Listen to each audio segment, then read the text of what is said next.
So today for Wildcat Wednesday, we are featuring a famous Alpena High School alum whose name was all over town recently as she was victorious in her election. Cynthia Muszynski, but of course people who went to school with you would know you as Cynthia Fountain, class of 2000. So, and I've got kind of a little surprise here for you. I want to see your reaction to this. Not many people surprise me, so you got me all right. So yeah. when you see this picture, what memories does this picture bring back for you? Oh, I remember picking out that dress actually, and just my senior photo shoot. So when you think of Alpena High School and you go back all those years ago, not too far, but what memories do you have of your time here at the high school?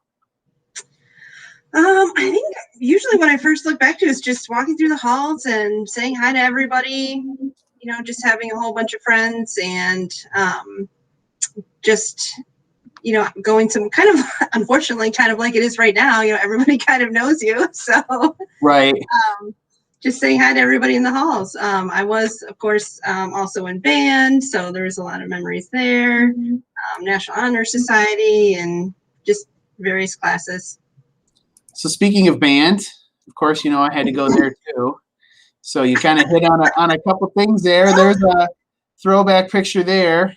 Mm-hmm. I believe you were a drum major in band, correct? My senior year, I was. Yeah. Yep, and those are the other two fellow drum majors. For sure.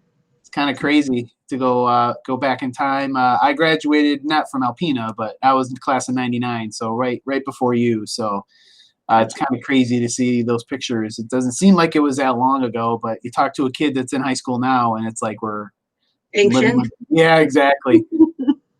So tell us a little bit about your journey after high school. So you graduated in 2000. So what happened after you left Alpena High School? I went straight to Alma College for 4 years, where I got my degree in political science. I then went off to spend my next 3 years in Ann Arbor studying at Ave Maria School of Law, where I got my degree there as well. And then I journeyed right back home to Alpena. So I guess this is kind of a $1 million question: is what brought you back home? Well, to be totally honest with you, back then there was a surplus of attorneys hitting the streets, so there were not too many jobs available at that time. So I kind of just came home to regroup, and my lease had run up that summer, so I moved back home and started my job search here. Okay, and then what was your first job in Alpena? I interviewed and I became the law clerk for the 26th Circuit Court. At that time, it was Judge Kowalski who had interviewed me, and I was his law clerk for a year. And then at that point, Judge Mack had won the election, so I stayed on as law clerk through August of that year. I think it was 2009, before coming over to the prosecutor's office. Wow. So you started as a clerk, mm-hmm. And what year was that? 2008, I believe. So 12 years later, you're now the county prosecutor. Yep. So what took you for what made you want to become the county prosecutor? Well, I knew I wanted to be a prosecutor since I was in high school, and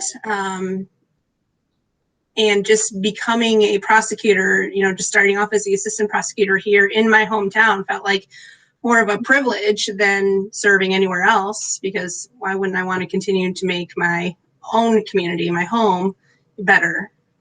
And I've just stuck around. That's awesome. So, as a county prosecutor, what does a day in your world look like? Well, I thought it would be, no, just kidding. Yeah, right.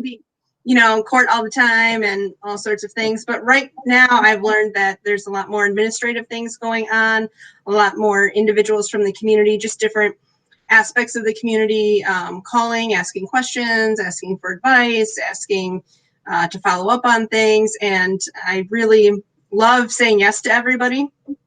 But I am learning through my job that I'll have to at least make time for everything before, overcommitting myself.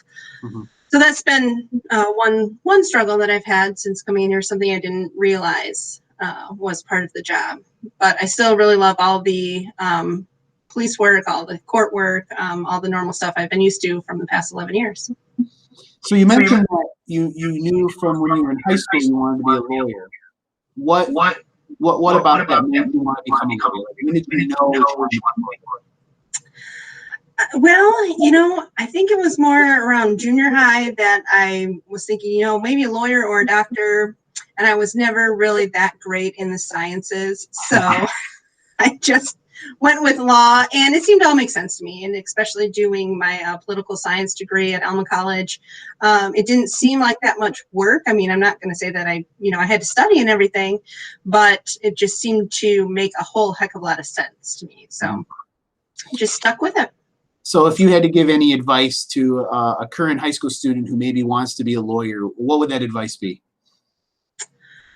Well, I would say, and I know a lot of parents talk about a lot of balance in students who have a lot of hard classes. Parents also suggest that they take a lot of time for themselves and have a little bit of fun along the way and everything.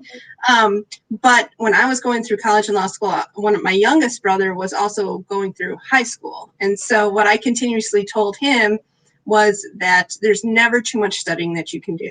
So throughout school, right now I look back and I think, man, I should have spent less student loan money, and I should have studied more. So unfortunately, that would be my advice to anybody just starting the process or thinking about law school. Okay, and last question is, obviously you are kind of have your thumb on the pulse of the community. So what advice would you give to a high school student about making their community better? I would just say, don't let anything stand in your way. A lot of times here, when I'm doing my job, I notice that there's a problem, and there's 17 reasons why that problem exists. So whatever issue that you're passionate about, there's probably a lot of things in the way between, making that situation better. But I find the more I talk it out, the more I talk with other people specifically to find out why things are done the way that they're done. Most times I can figure out a way to circumvent some steps or just get more communication going between different agencies or departments or coworkers, even, to work out a simpler way to do things to make it work better, work more efficiently. That definitely goes for any type of trial practice as well. So just communication, getting the right people at the table to help figure out why things are the way they are now and how you can make them better. Awesome. Well, again, thank you for your time. We're very proud to call you an alum of our high school. We're excited for what you're able to do for our community, and thank you for everything you do for the Alpena community. And again, congratulations on your election, and we're excited that you are a prosecutor for Alpena. Thank you so much, Tom.